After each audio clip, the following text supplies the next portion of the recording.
नमस्कार मित्रों, मैं ज्योतिषी चैनल पे आप सभी लोगों का हार्दिक स्वागत करता हूँ।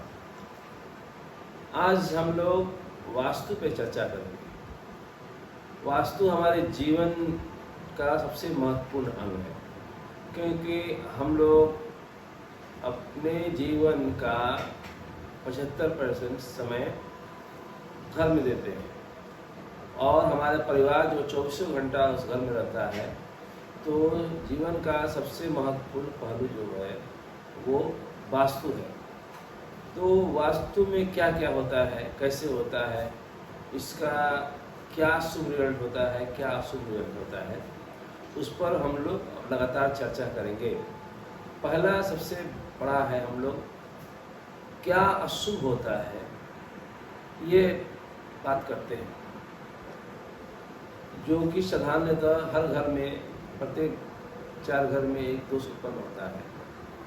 पहला ये है कि यदि ईशान कोण जो होता है, जहाँ हम लोग पूजा करते हैं, और वास्तु पुरुष का सर होता है, वहाँ पे यदि टॉयलेट की टंकी बन गया, टॉयलेट बना, तो उसका क्या दुष्परिणाम है, इस पर चर्चा करते हैं। तो मानिए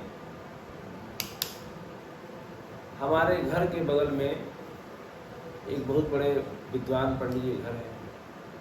उनके ईशान कोण में टॉयलेट है, टंकी भी वहीं पे नीचे है और वहाँ पे सीढ़ी है। तो उनके घर में लगातार अकाल मृत्यु हुआ और उनको पैरालिसिस हो गया, उनके भ्राता को हार्ट अटैक हो गया। ये हाल की घटना है और उनका वंश जो है वो आगे नहीं पढ़ पाया।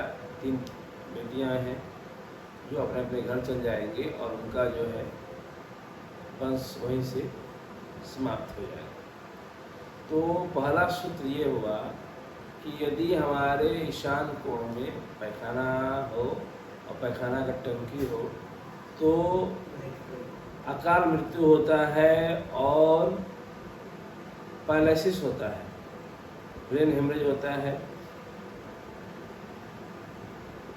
और दूसरा सूत्र ये है कि यदि हम अपने दरवाज़ा जो होता है हमारा मेन गेट का, उसके बगल में पैखाना का टंकी होता है या टॉयलेट का टंकी होता है, तो 10 लोगों में 4 लोगों को मुंह का कैंसर होता है। तो ये बहुत ही शोध का विषय है, हम लोग शोध किए हैं और उस पर ये रिसर्च निकला है। आप बंधुओं से निवेदन है कि आप लोग भी अपने मित्रों इष्टों के घर देखें और देखें उनके घर में क्या इस तरह कोई समस्या उत्पन्न हुई है। धन्यवाद।